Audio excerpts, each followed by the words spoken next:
एक समय की बात है, नोएडा शहर में एक जवान लड़का राहुल रहता था। वह हाल ही में कॉल सेंटर में नौकरी पाई थी। राहुल अपनी नई नौकरी के बारे में उत्साहित था, क्योंकि यह अच्छी वेतन और निगमीय दुनिया के अवसर प्रदान करने का वादा करती थी। राहुल का कॉल सेंटर शहर के स्काईलाइन में स्थित एक विशाल कार्यालय इमारत में स्थित था। इस इमारत की लोकल लोगों के बीच अनूठी प्रतिष्ठा थी, क्योंकि कहा जाता था कि इस परिसर में हाल के कर्मचारी की आत्मा भयानक रूप से मर चुकी है। हालांकि राहुल, जो तर्कसंगत और व्यावहारिक व्यक्ति था, इन अफवाहों को केवल प्रतिष्ठा की बातें समझकर छोड़ दिया। अपने काम के पहले दिन राहुल कॉल सेंटर में पहुंचे, जहां कई सीटों की पंक्तियों और फोन बातचीतों की अटूट बहस के द्वारा स्वागत किया गया। वातावरण उत्साह से भरी हुई थी और उज्जवल फ्लोरेसेंट लाइट्स ने कार्यालय को एक कृत्रिम प्रकाश से सजाया था।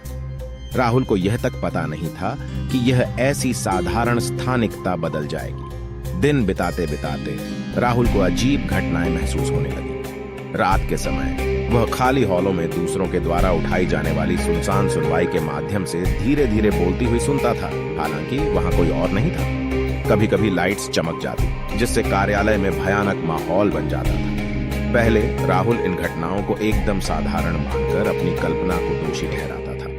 एक दिन राहुल को देर रात का शिफ्ट असाइन किया गया। कॉल सेंटर अधिकांश खाली था, सिर्फ हाथ में छोटी सी संख्या में कर्मचारी थे। राहुल अपनी नियमितता में सुख पाया, मेहनती रूप से काम करता रहा और उसने रात्रि में परेशान करने वाली वातावरण को भूलने की कोशिश की।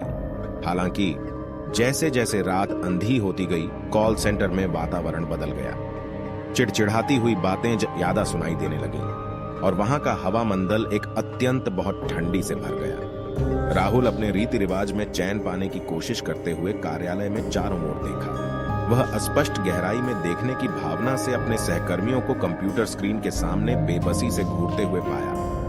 बढ़ते डर को हटाने में असफल रहने पर राहुल इस चिड़चिड़ाहट के स्रोत की जांच करने का फैसला किया।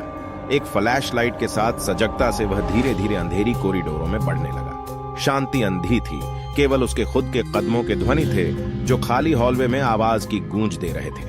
वह अपनी नजरों को दौड़ते हुए चिड़ियाघर में चले गए। राहुल अपने खौफ से अच्छी तरह से परेशान हो गया जब उसने छोड़ा हुआ बंद दरवाजा देखा, जो इमारत के एक भूले हुए कोने में छिपा हुआ था।